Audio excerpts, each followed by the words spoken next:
Okay, guys, this is homework help for factoring part 3. And your factoring part 3 assignment, it's the second half. So I'm going to go through each of these examples to help you with it. So here we have a binomial, and we have to take a look at what we're looking for, right? Is that the difference of two perfect squares? No, because p is not a perfect square. So the only thing we can do is pull out the GCF, make sure it's set equal to 0, and 4p squared times what gives me 4p squared? 4p. And p times what gives me negative p? Negative 1. We split it. If we were factoring, we would stop right here. Since we're solving, we have to set each factor equal to 0. Well, that was easy, so one solution is p equals 0. And then if we, 4p minus 1 equals 0. So if you add 1 and divide by 4, p equals 1/4. Okay? So that's 27. We're going to do number 32. Okay? We now have a situation where we don't have what we're looking at set equal to 0. This has to be set equal to 0. Okay? So if we were to add 28r to both sides, okay, then we would have 0 equals 4r squared plus 28r. Okay? But I'm a left to right kind of a gal. I'm going to fix that 8 because that looks weird. Okay? So I'm just going to take it and make it equal to 0 on this side. Okay? So now we look at it and say, well, obviously this is not the difference of two perfect squares because this is addition. So we're going to pull out the GCF again, which is 4r, because they're both multiples of 4 and they both have r in common. So 4r times what gives me 4r squared? R. 4r times what gives me 28r? Plus 7. Now, if we were factoring, we would stop right here, but we are factoring to solve in each of these examples. So we set each equal to 0 and solve for the variable. Divide by 4 on both sides, r equals 0. Subtract 7 from both sides, r equals negative 7. Okay, that is 32. So now let's take a look at the next one, number 4. Moving forward, you can take it that step further of solving, okay, but I'm just focused on the factoring part right here. We have 25 minus 4x squared. So you have to ask yourself with every question, what am I looking at?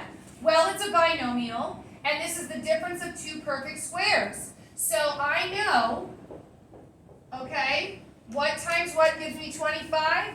5 and 5. What times what gives me a negative 4x squared? It's going to be positive 2x and negative 2x. Okay? Then if it says solve, okay, if we're factoring, we stop right here. But if it says solve, then we set it equal to 0, split it, and solve for 0 on both sides, because that's what we're doing, factor to solve. Okay? I'm just doing the factoring now. You take it that one step further to solve. So here we have z squared plus 10x plus 21. So when I look at that, I'm like, okay, well, that a value is 1. So then I look at it and say, am I looking at a perfect square trinomial? No, because 21 is not a perfect square trinomial. So we have to set it up, okay, because z times z gives me z squared.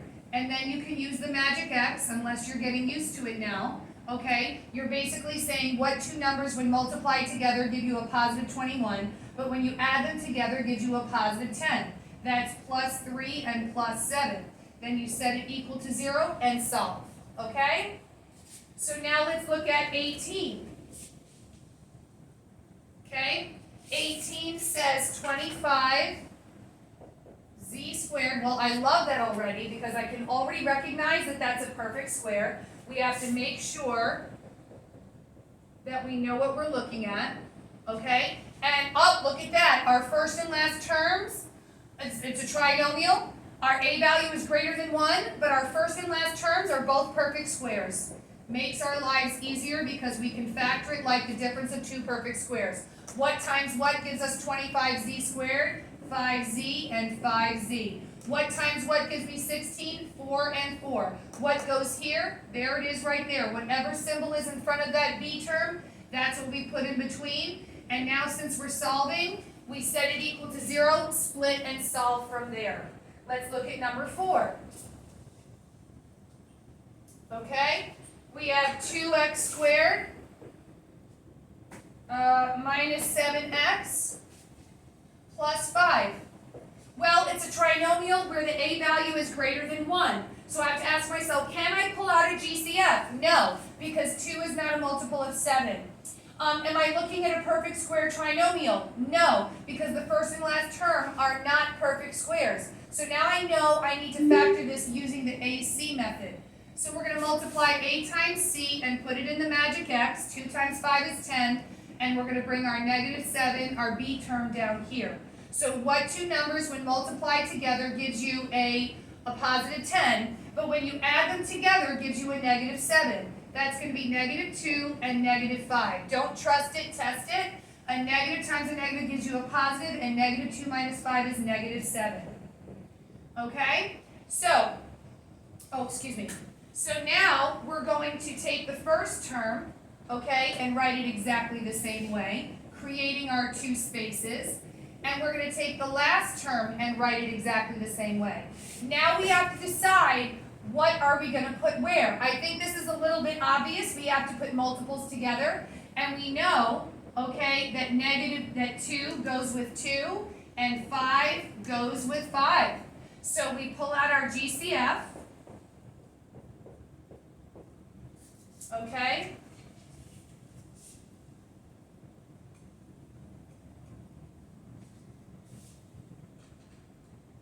Our GCF is going to be 2x. So 2x times what gives me 2x squared? X. 2x times what gives me negative 2x? Negative 1. Pull out our negative 5. Let's see if we pull out the negative. Right, negative 5 times what gives me negative 5x? X. Negative 5 times what gives me a negative 5? Negative 1. Oh, excuse me, positive 1. Okay? Because a negative times a positive gives you, a negative. Right? A negative times a negative gives you a positive. Okay? Do these match? Yes, they do. Is that what we wanted? Yes, it is. If they don't match, then you did something wrong, and you have to go back and take a look at it. Our two GCFs come together to form the first binomial, and our two matching binomials come together to form the second binomial. So now it's factored. If we were factoring, we would stop right here, but it said factor to solve. So you set it equal to 0 and split and solve for x on both sides and go from there. Okay? Our last example is 4x squared plus 32x plus 60.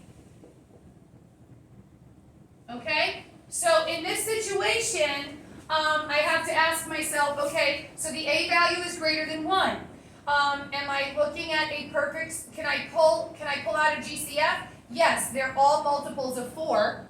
But before I do that, I also want to ask myself, am I looking at a perfect square trinomial? 4x squared is a perfect square, but 60 is not. So that's my clue that I have to pull out the GCF, which is 4. Okay, and we are factoring to solve. So make sure that's equal to 0. So 4 times what gives me x squared? X squared. 4 times what gives me 32x? Plus 8x. 4 times what gives me 60? Positive 15. Okay? So now that we have pulled out the GCF, we look inside and say, can this be factored any further? Yes, it can. So let's bring this down. Okay?